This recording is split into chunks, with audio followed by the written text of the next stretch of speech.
Coming up on this week's episode of Destination Linux, the Raspberry Pi Foundation released a new exciting Pi, and Yummy. NVIDIA is yummy. And NVIDIA is entering the arena as well with their own Pi-like competitor.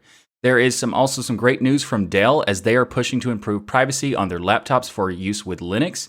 In our gaming section, we give Noah that first-person shooter 360 no-scope throwback that he's been asking for. And of course, we have our popular tips and tricks and software picks. All this and so much more coming up right now on Destination Linux.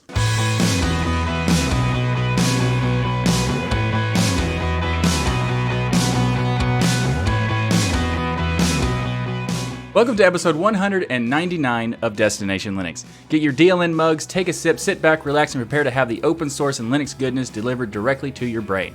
My name is Michael, and with me today are the Pokemon Go field research team, Noah, Ryan, and Jill.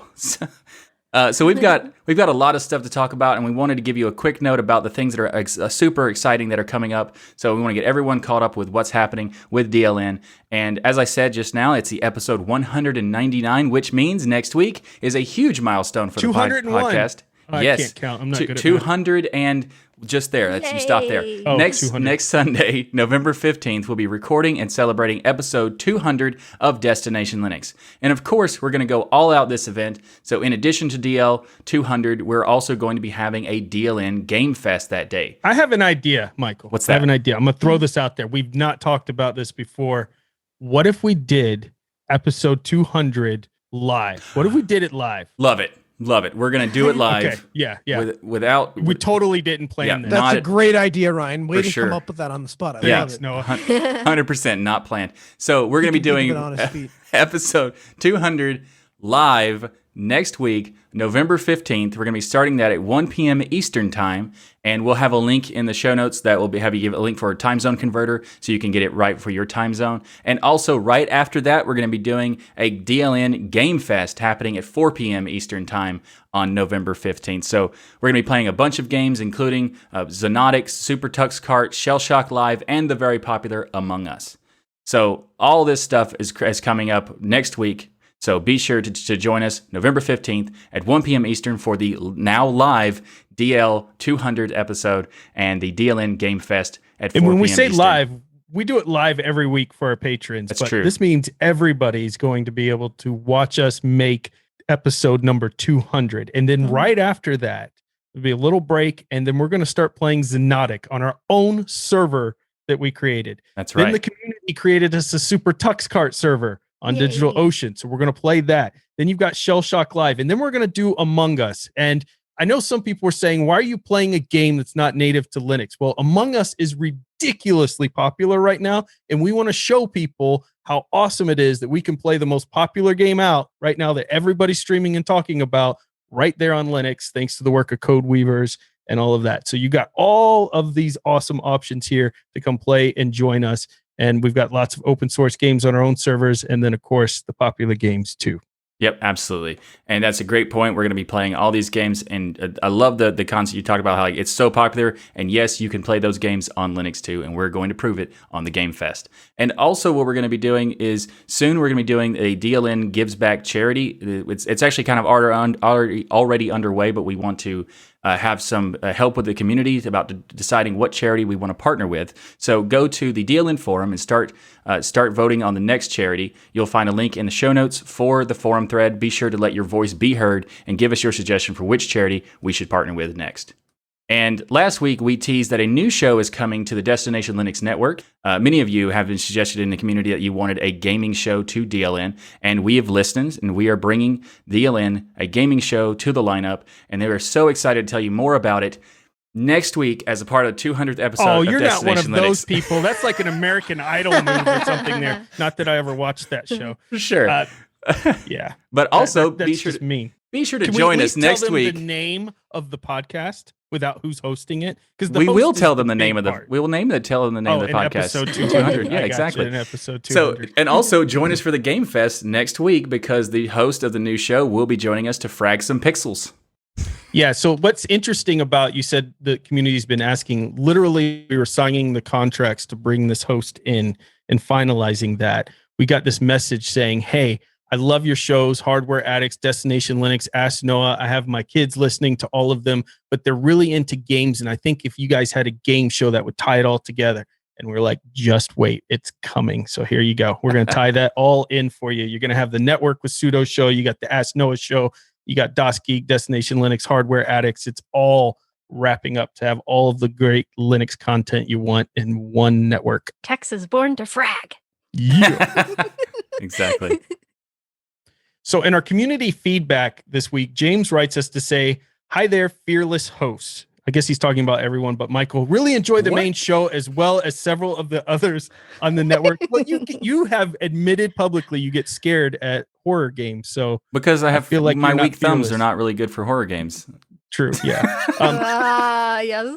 James goes on to say, much more enjoyable to listen to during travels than the radio. That's for sure, with an exclamation mark. Well, thank you. That's so awesome to hear. Just wanted to follow up regarding the Plasma Big Screen project.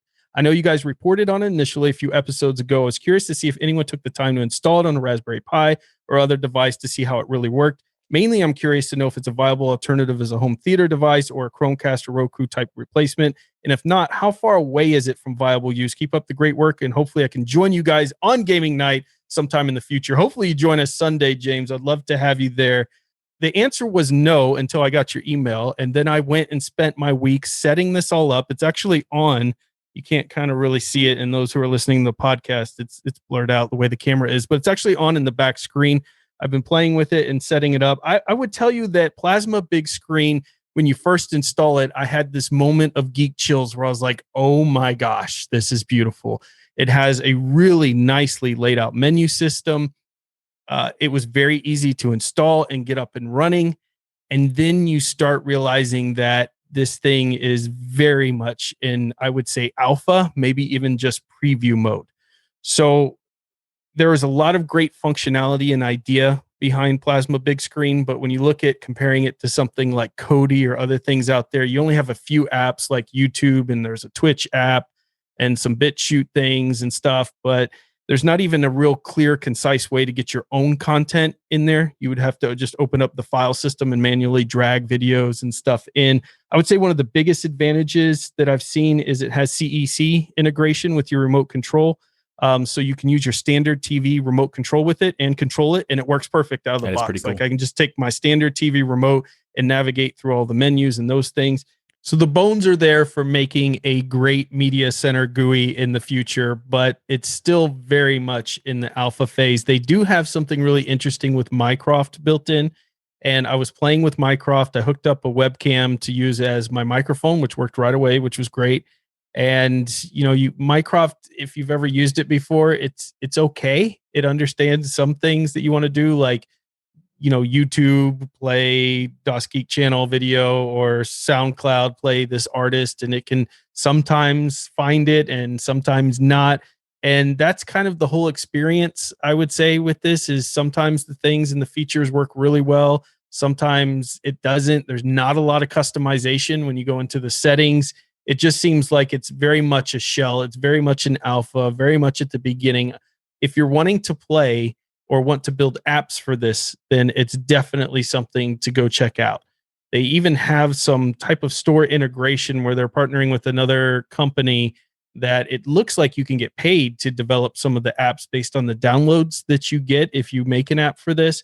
So I would say, as far as it being ready, James, it's not ready to go and put onto your media centers throughout your house, but it is something, if you're wanting to play with, that you can see that what they have built, the shell of it, is something that could be really amazing in the future.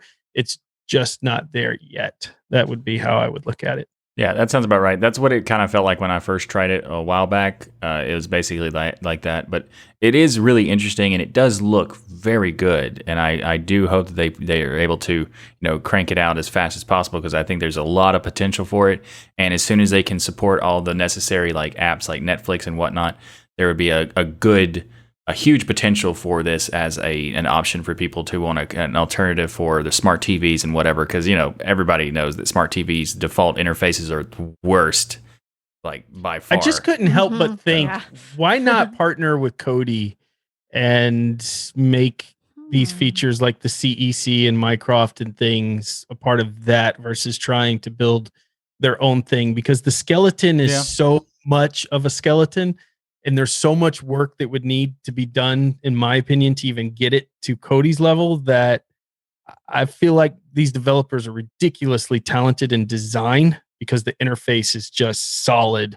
And some of the features are amazing, but why recreate the wheel? That was the question I kept asking. Maybe Cody's not open to adding some of the things. Maybe, these individuals just want to do their own thing, which is fine. But that was the question I asked the whole time is, man, if you took some of these features and put it in Cody, it would be pure fire. Yeah, I agree with that. Cody, there'd be a lot of great value in having like the interface of Cody is okay, and it's improved over the couple of years or so.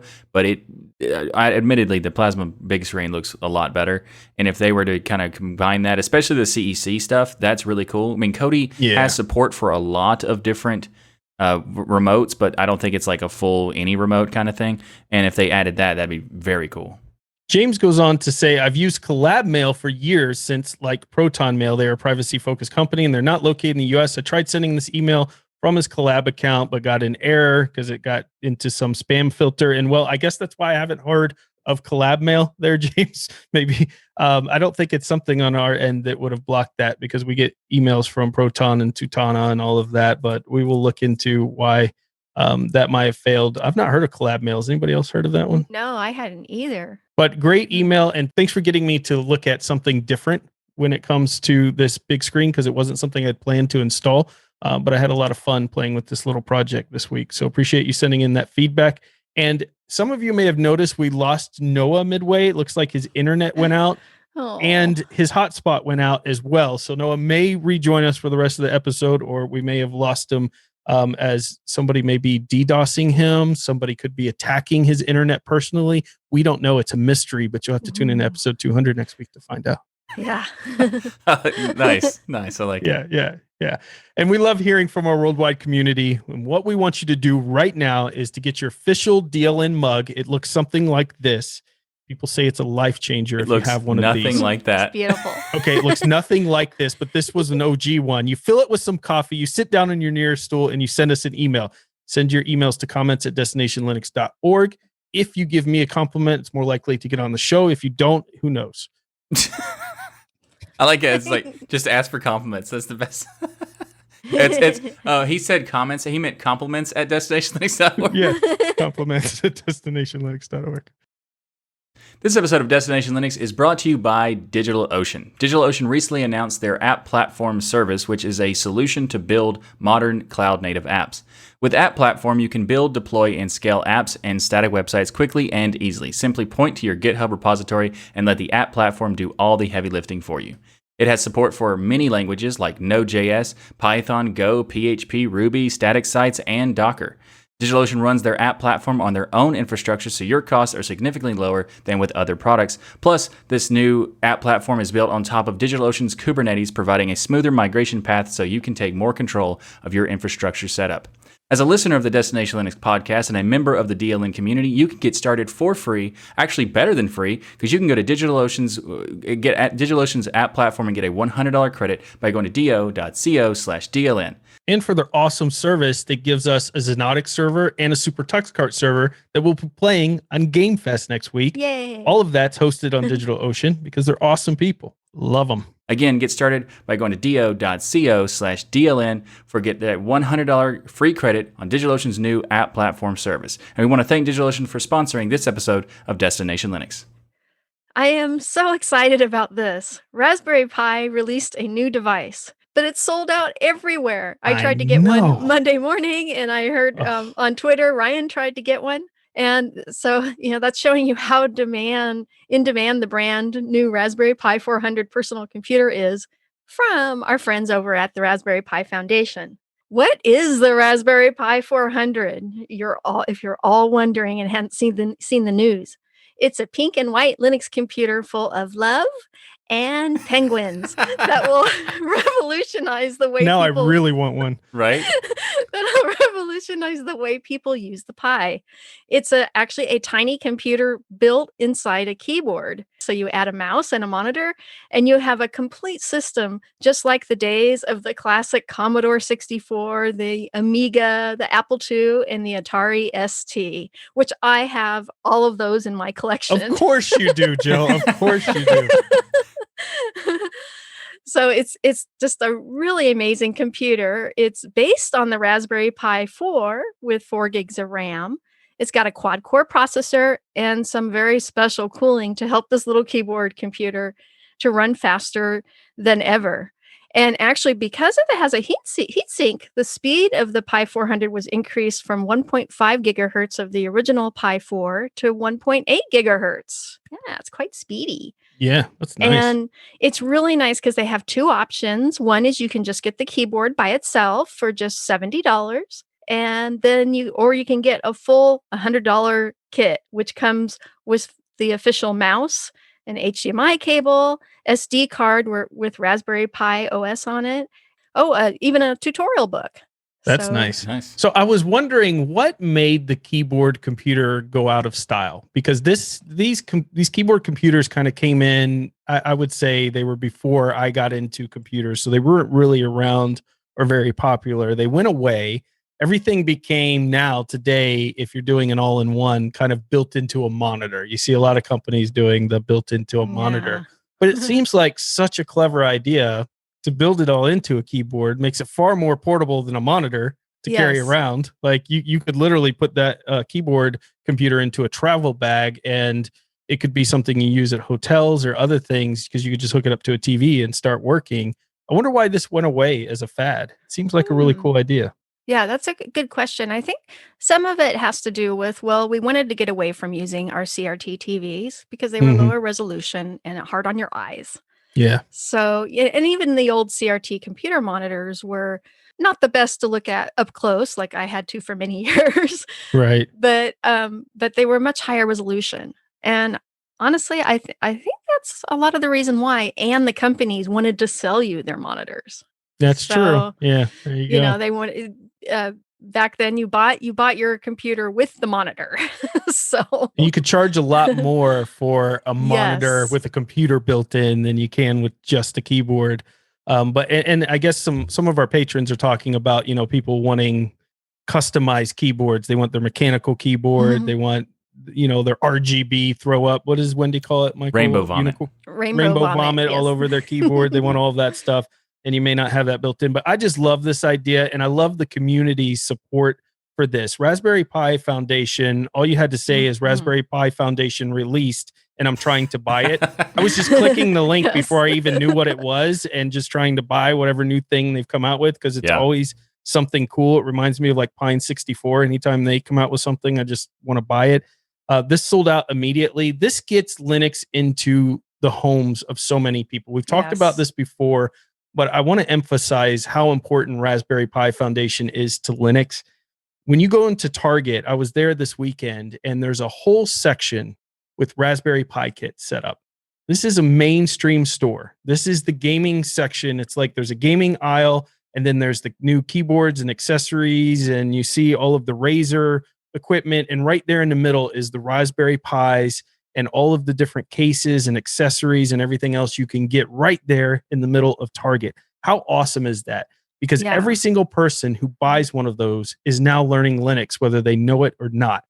And it sticks to the Linux foundations, unlike when we talk about Google Android, where the privacy and security doesn't, in my opinion, stick to any of the standards or foundation we not at expect all. in a Linux operating system, or using Linux as an example. It's a terrible one, in my opinion. Whereas the Raspberry Pi is a perfect example of what we expect in Linux, what we want in Linux.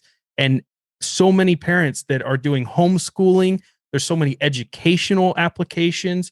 You could build robots with these things. You could do your Christmas light settings with these things. They're just, it's endless, the amount of projects. There's whole magazines dedicated to just new projects that you can do on your Raspberry Pi that come out monthly.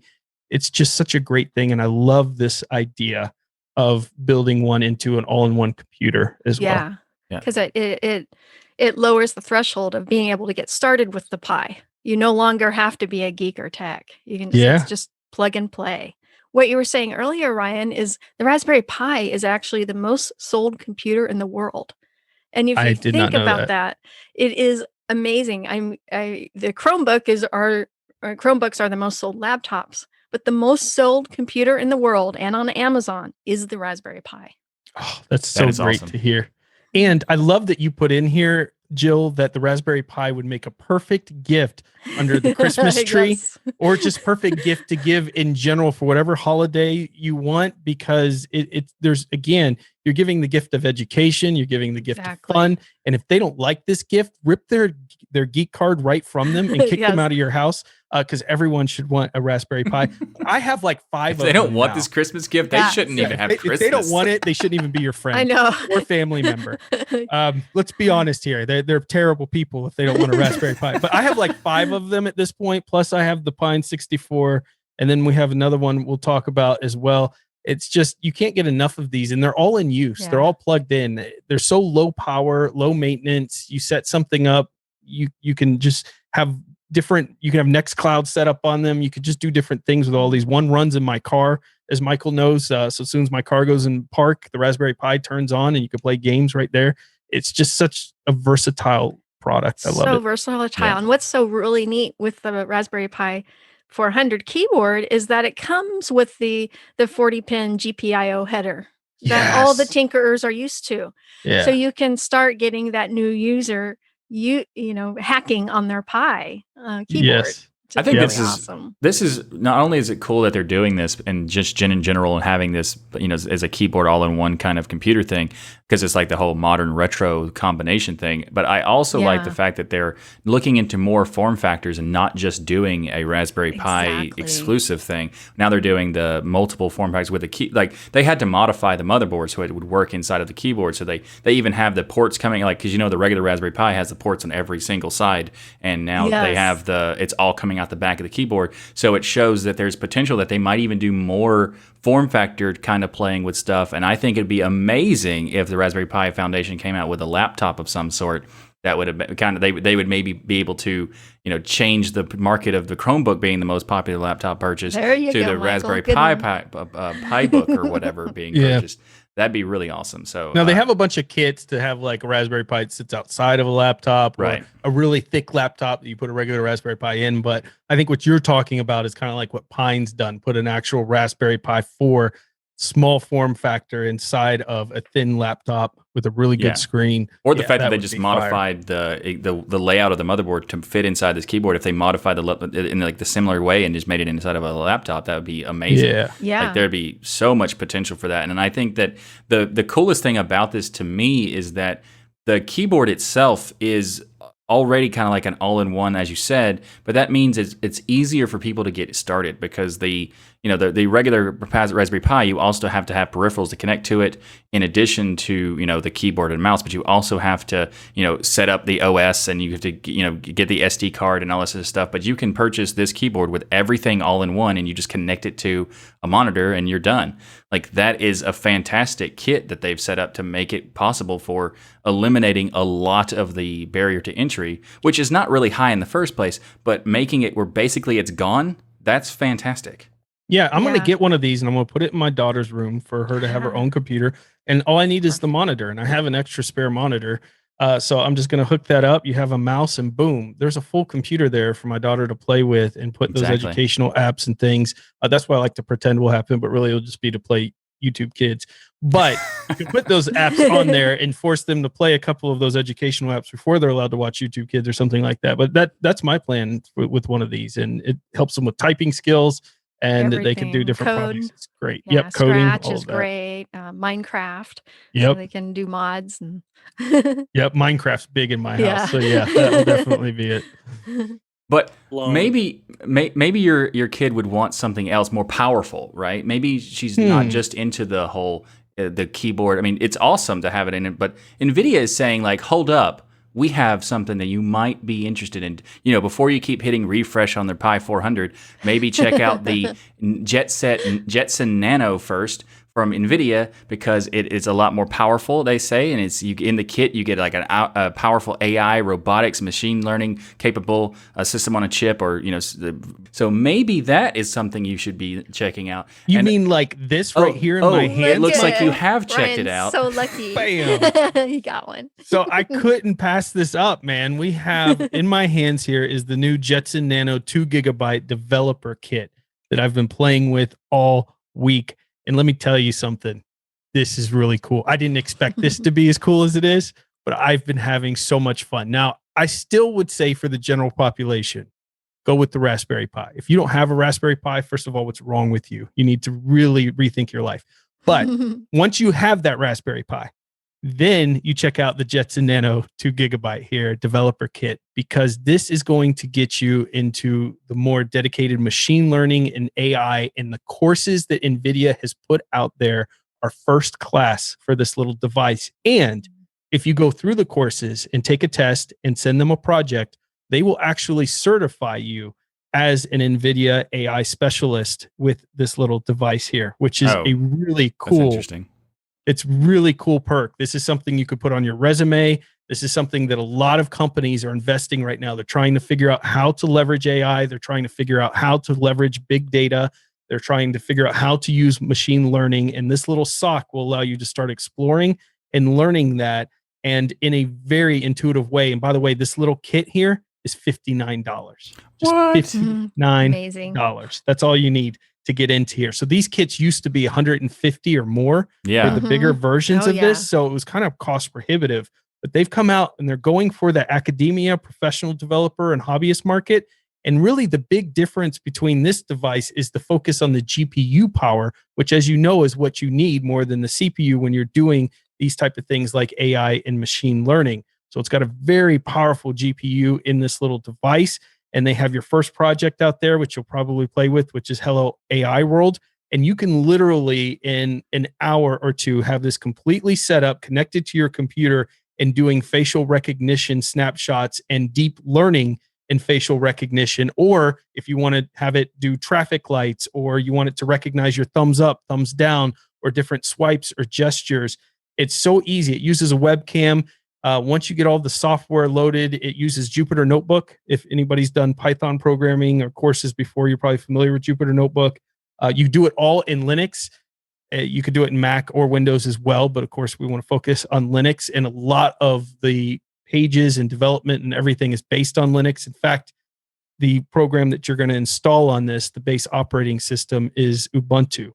In this particular case, it's Ubuntu LXDE desktop environment, so low powered because of the 2 gigabytes of RAM that it comes with. So they keep the desktop pretty small. I just love everything about this little device. I've had so much fun with it, and my kids are watching me set this thing up and program and teach this device to recognize different images and things. And it gets them thinking on a different level as well about computers and really about the future, right? Yeah, it's pretty awesome. It's really amazing. Well, I know there's another developer kit that's 4 gigs, and it's only $99. There you go. Yeah. And a lot of this, one of the reasons they've been able to cut costs is NVIDIA bought ARM. and that really facilitated better hardware integration and a lower price point. That's a great point. I didn't even think about that, Jill. That's absolutely true, because they have now come in at these price points that make it something really a lot more attractive, I think, for your average population, right? At that $59 mark. This is a great gift as well for somebody. There's so many people who are looking to kind of expand their skills and understand this stuff. And honestly, I don't know much about this AI and machine learning at all, but I feel like in this last few days that I've spent, I understand it at a whole new level, how it's working behind the scenes, how it's grabbing these images and breaking it apart and understanding angles and things to detect facial recognition and all the stuff that we use every day, or that's in use every day, but that we don't understand how it works. And this little kit will help you do that. And soon you're going to be a certified specialist. I'm going for the certification to hang on my wall with the other 12 certifications I have. But this one I'm going to be really proud of, honestly, if I can actually get it, because it requires you to do a custom project. So I'm trying to think of a good project idea. If you have one, give it to me. I will take it and use it, and then you can't, and I will have my certification. Well, I mean, it makes sense if you're going to do an AI thing from NVIDIA. You do the Michael AI bot on top of the NVIDIA. Oh my There we gosh! go. A living representation of Michael that recognizes people. I'm already I a love it. living representation of Michael. But anyway, but this, You can put Michael in TensorFlow. Yeah, we don't even need the real Michael anymore. oh, okay. Anyway, so that's. I'm glad I could give you another way to troll me. Anyway, so there's this is really cool that they're doing this. I think that is, and when you mentioned like the price drop, like when you first talked about you were going to get one of these, I was like, oh, okay, that's. I mean, I have no interest whatsoever. And you're like, oh, it's because their price is a lot reasonable. Okay, now I'm actually interested in it because the $150 for it when they first announced is like, no, like that's way too much. Yeah. Now like 60, that's totally reasonable. And Yep. and it makes sense that the NVIDIA would put a lot of effort into the GPU stack on the board. Naturally. So Yeah. I'm curious like how much power in comparison between like focusing on the GPU comparison to like the RAM is only 2 gigs in comparison to the Pi, which is about you can get a 4 gig for roughly the same price and that kind of thing. It's an interesting thing that NVIDIA is doing that when they first announced it, I had very little expectation, but now I too am kind of tempted to become certified specialist. That's my Awesome. goal. All of us will be certified specialists in this. And I want to thank NVIDIA too, because I've given them some crap, and rightfully so, for their proprietary drivers they need to fix on Linux. But outside of that, things like this, where you're providing education to the masses for free, and you're giving them an ability to put something on their resume that really could make a difference of them getting a job. And it's first-class training. The trainer is just fantastic in it. The coursework is fantastic. Really hats off to the team that has worked on this and put this together. And by the way, if any of you are listening to this, and I'm pretty sure a few of you are, please reach out to us because I'd love to interview you about this kit and learn some more about what your goals are with it, because I think it's just Yes. That'd be awesome. So next up in the news, we're going to talk about another piece of hardware. This is like turning into a Hardware Addicts episode. I didn't mean for it to be, but it's kind of turned into that here. Dell is bringing privacy to their next gen laptops. And to me, this really meant a lot seeing this, because it's a company that's meeting us on our foundation in Linux, the privacy and security and open source foundation that we love and hold true. And this is something that Dell is, they're basically speaking the language of our community by building in kill switches to their microphone and webcams for their next gen laptops that they've announced. So we're seeing this functionality being added to the kernel. That's how we know it exists, via a privacy driver from Dell, where they're working on the software was meant to manipulate the LEDs. So, when you hit the kill switch and stuff, that it's the LEDs tell you that it's turned off your mic, so that when you do want to use your mic, you're like, oh, I turned it off. I forgot, because that happens sometimes when you have these privacy switches on there. Yep. But they're also looking at, there's things like privacy screen, like adaptation there, which is very familiar to me from the Lenovo's Privacy Guard, which I think it lowers some contrast and does some things. So at certain angles, your monitor is a lot less easy for somebody to kind of over the shoulder see what you're working on from certain angles. So they're really focusing on, we know Dell now. That's funny to me because that's like the whole thing about the IPS. You have this wide range of angle, unless you don't want that wide range of angle. So now you Right. have these drivers. Yes. So yeah, that's a good point. Like sometimes Yeah. if you forget you turn it off, people are like, wow, your screen looks terrible in that. But this is something that I really like that they're doing is you're going to get a Dell now. You can go get a Dell Developer Edition with Linux on it. You can order that. Then you're going to have the ability to add this additional privacy in their next gen laptops as well with kill switches. I think this is just a great move. You're right on, Ryan. It's such a great move by Dell. I've honestly seen a lot of Linux users using the camera shield covers on their laptops if Yes. they get a swag from the Southern California Linux Expo. So this is Yep. right up our alley. And this really takes Dell to another step closer to being a privacy and security conscious leader for Linux. And as a lot of you may know, our much loved XPS 13 laptop with Ubuntu also has a working fingerprint reader. So they have Yes. been, leading the way in privacy and security on Linux. I love it. I love seeing Dell do this. I want them to continue down this path, and I hope it turns out to be profitable for them, pushing this privacy and security. But you mentioned something that I really like that I've seen in a lot of laptops too, besides a kill switch, which is a really nice extra touch, especially for things like microphone. I've seen a lot of laptops with that built-in shield that goes over your webcam. I love seeing that. Yeah. I love seeing that. There you go. Yeah. Michael's demonstrating. There in the we video. go. Yeah. Good I one. love that there's companies out there that are starting to see that. And what it means to me is that the population as a whole is really starting to think about their privacy again and the security of these things. And that makes me so happy, especially when I see random people like sending me emails through Proton Mail and things like that. It's just people that aren't techie in my mind. It just makes me so happy that people are starting to realize that this stuff really does matter. Yeah, for sure. And it's fantastic they're doing it because it doesn't seem like anybody went to them to do this. It just hey, we're making this privacy driver structure for here's the kernel, here's a patch for it. Fantastic. That's great. And I think that the way they're doing it is interesting because depending on how they're doing the back, like the hardware side, it might be possible to backport it because they're doing it where you hit a shortcut on your keyboard and that could activate it. So I'm curious to see if they do any backporting or retrofitting it to fit on the other computers. That would be amazing if they did that. But I think overall it's just fantastic that they're doing this privacy driver structure because there are so many times where you'd want to be able to turn these stuff. You don't want to have this stuff just running at all times anyway because it's wasting battery depending on if you like a laptop and whatever. So just turning it off would be just nice to have it anyway. And there's sometimes where reports where people would have their camera being running through some random software, but the light's not on and they have no idea that it's happening.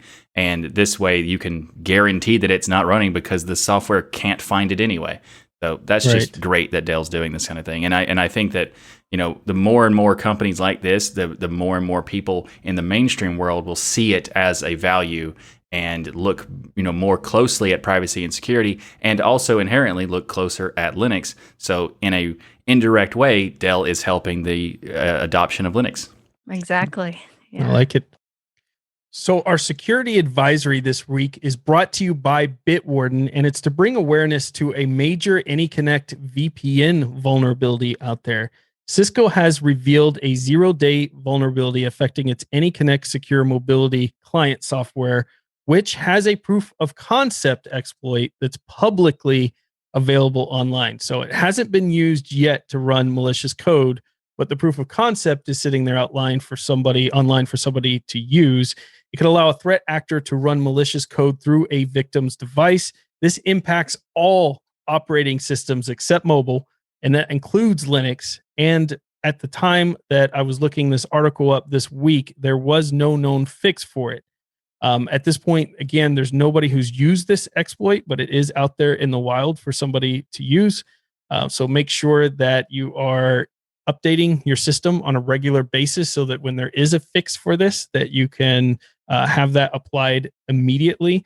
Also, if you keep the default settings in this client, then it won't impact you. And another mitigation is to turn off the auto updater for this until you see the patch notes come out that it's solved in the recent update, because apparently it's some type of exploit through or can be exploited through the updater system. There's also an interesting thing that recently came out just a few days ago or something, that Google Chrome and Chromium had another exploit vulnerability that was found that is actually having, and the wild exploits being found as well.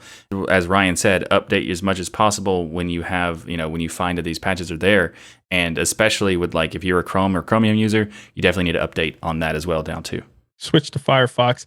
And then what you want to do is also use Bitwarden, because it's the best security tip I can give you is get a good password manager, especially with all of the stuff going on the internet these days. You need a password manager that you can trust, and you should be using passwords for every different site. You should have a different password and a complex password. And to really memorize all of that and keep track of all that, you need an awesome password manager, one that can do master passwords, one that could do phrases, one that has fingerprint security, one that can keep all your passwords safe. It has all the options you could possibly want. You don't have to use fingerprint if you don't want to, but it's there. You can use PIN codes if you want to. If you don't, it's there as an option. It's got everything for you to secure your passwords, and it's super easy to use. It's the easiest and safest ways for individuals, teams, and businesses to store and secure your sensitive data out there.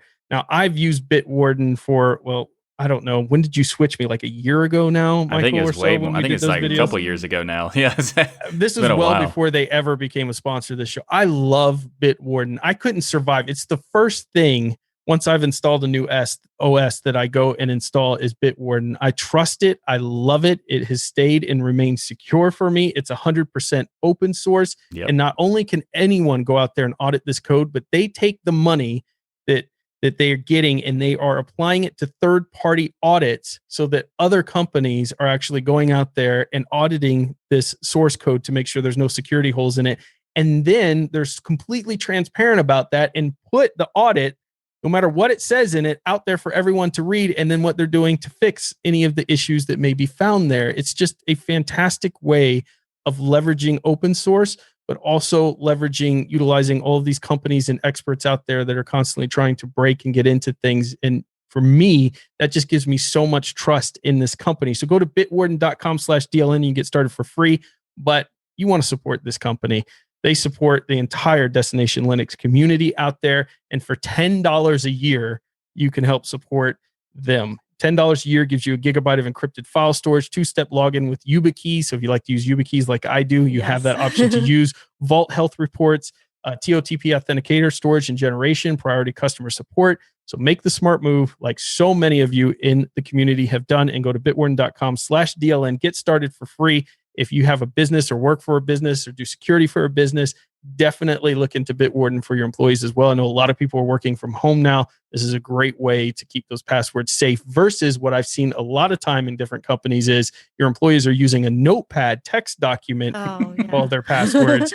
And that's not very safe, especially now that everybody's at home. So consider signing up for Bitwarden. I was impressed that they use YubiKey. They integrate 2-step login with YubiKey.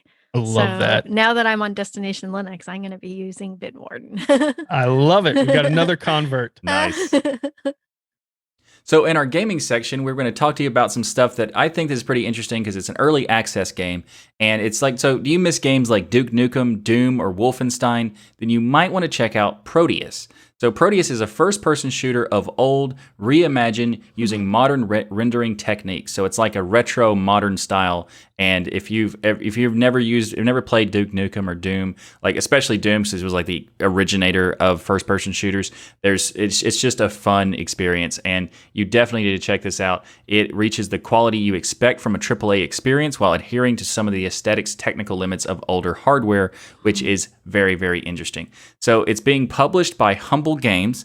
This is a first-person shooter of old as the aesthetics that mix a high-quality 3D art with retro rendering techniques, complete with top visual effects, including explosions, blood, gore, and just so much more.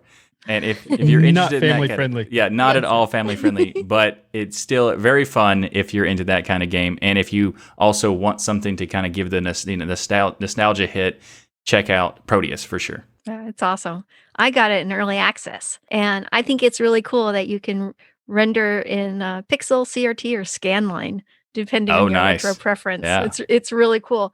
And it turns out they've moved it up one day, so the official release is going to be on November 9th. Wow. So by the time you're hearing this episode, you can pick this game up. And I love the monsters, the look of the monsters. It just is a nostalgia bomb for me, Jill. I don't know if it's the same way for you, but when I'm looking at this, I'm just reminded of Wolfenstein and the original Dooms, and I've got to play this. The blood squirts everywhere.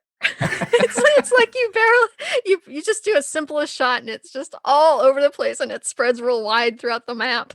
It's that ridiculous Kill Bill, overdone blood and gore stuff. But that's part of the fun. Definitely not something to play with your kids around, but if you're needing a break from your kids, then go check out this game. Also, if you want to play some fun games with us, I know we've mentioned it, but we really want a big show up. We want a big crowd to come game with us on our Game Fest coming up next week. So you can pick up a rocket launcher and join us for DLN's Xenotix servers. Xenotix completely free. It's probably in your repository for your distro you're running right now. And so you can pick that up along with Super Tuxkart and come play with us at Game Fest. That's going to be at 4 p.m. Eastern time.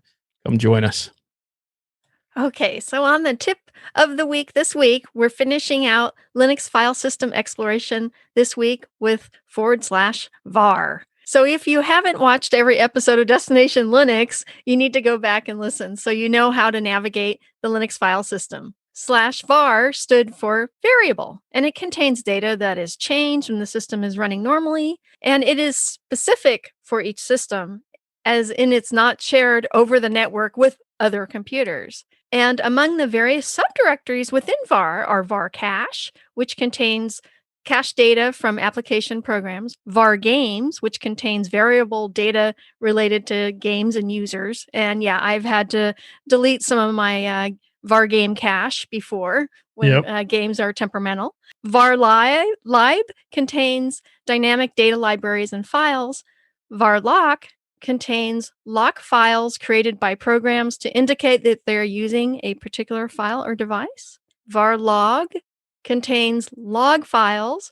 Var run contains PIDs and other system information that is valid until the system is booted again. And probably our favorite one that we've dealt with many times is var spool, which contains mail, news, and printer queries.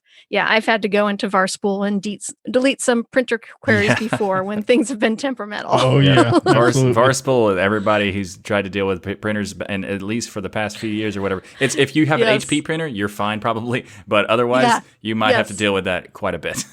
Epson printers, man. Yeah. I was going to ask you, Jill, there was a rumor out there that a lot of people don't know that Apple actually open sourced their printer system that we utilize. Cups in Linux. And I've heard that Apple is stopping using cups and people are really worried about this. Have you all heard this news? Yeah, I have, but I haven't looked into what's gone. Technically, it's weird because the cups thing is where the guy who was managing cups for a very long time, Michael Sweet, he left Apple, and that is why the cups was not really being maintained in Apple. Because if you look at the commit history of cups, which was on GitHub, even with Apple managing it, it's like 95% Michael Sweet. So when he left, it basically just took all of the effort away with him, and which is okay considering he started Open Printing, which has cups as their own fork. And he's working on that. And he's also working on another one, which is just an initialism nightmare. I can't remember what it is. It's like PPLP or something like that. That is a Linux printing thing to kind of replace cups. So it's not necessarily a bad thing that cups is no longer being maintained by Apple, because the guy who was actually maintaining it for Apple no longer works for Apple. So nice. It's fine. There we go. I like that guy, Michael Sweets. And one of our patrons, Michael, wanted to add in there that we have to talk about /var/stool. Oh my goodness, var/stool. Yes. Yes, /var/stool. Of course we do. So, of course we do. We got var/stool, of course. That's where you save your pictures of your stools in /var/stool. Yes, absolutely. Michael has the active stool, and I have the inactive stool. There you go. There you go. But they're very important to have it in your var/stool, of course. Yes. Noah's back, actually. Oh, wonderful. Noah's back just in time for Software Spotlight. I have detailed network analysis now on the major carriers and their underperformance or lack thereof in my basement. Oh, boy. So what happened? We told everyone they would find out in episode 200, but since you're back, what caused this major data breach? Were you being DDoSed? Yes, exactly. They didn't want the word of Destination Linux to get out. They want you to go somewhere else. No, but here's what's great. Our ISP guys, by the way, they work for Midco, because Midco is the greatest ISP on the face of the planet. Everybody complains about their ISP. I have like a love affair with mine. Midco is amazing. Anyway, Midco, despite my high level of stress, as you might imagine, was very kind and responsive to my request. Yeah, no, they can actually fix the internet, turns out, faster than I can move all of this broadcast stuff upstairs, which it also turns out is the only place you can get cell reception for all of these MiFis that I now have, like sitting around trying to get telephone connection. So, well, we're glad you're back. We're glad they stopped too. DDoSing you and we could get the word of Destination Linux out. And it's just in time because we're about to Software Spotlight, one of my favorite pieces of software on the planet that has literally helped me, put people's lives back together, literally. And so, Michael, tell us about this. Yeah, so this is PhotoRec. It's a photo recovery tool. It's actually it's called PhotoRec because it was originally for photo recovery, but it's also a part of TestDisk, and it is a way to get basically a recovery of any file whatsoever. And it was actually highlighted by a community member who sent in an email to us to talk about it, because we sort of mentioned it on episode 197, and they sent in an email to talk about how their experience was with it, and we realized that we haven't spotlighted PhotoRec before, and how could we not, because it's such an important tool, and we've all used it for a variety of reasons to save files and stuff like that. So the email says, "Hi DLN crew, I was just watching episode 197. I often use PhotoRec for recovering or file carving files from our friends and customers. Michael was right that it is a pain that when doing file carving, all file names and directory structure is lost. On top of PhotoRec, this uses the structure that it's like Recoup 1, Recoup 2, and so on. This has to be so that there aren't too many files in one folder, which would be hard for some file systems to handle." So he says that he uses a script that he attached that will sort the files in the way that I did, which was not the fastest way because I didn't use a script. I used a file manager that sort of made it easier, but not really. This would have been really nice to have this when I did use it a couple of years ago.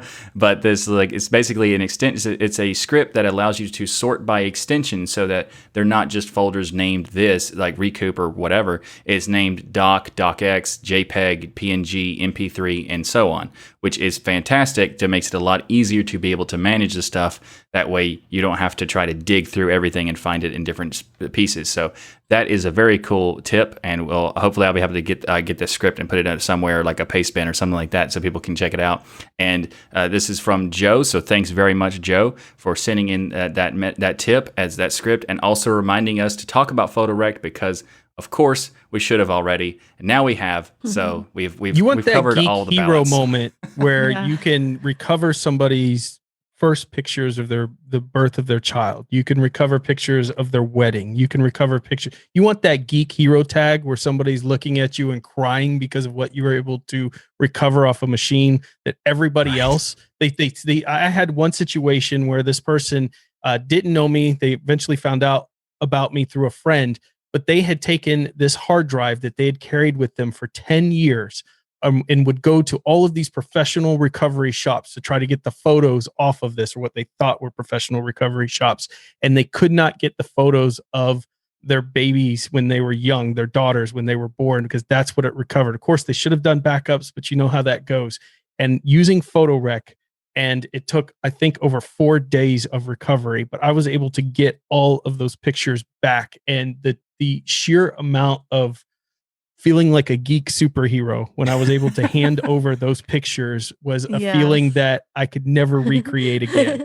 So that's awesome. PhotoRec is something the people who created it, first of all, thank you for your genius and your awesomeness for creating this program. But also everyone should keep this. In fact, no, I think you do keep this on you. Yeah, I have a small little pouch that I take with me everywhere I go. If I'm on a service call, it's in my backpack. If I'm traveling, I have it with me. It's in my tech toolkit. It's somewhere. I always have it on me. And in that pouch, one of the flash drives in there is PhotoRec.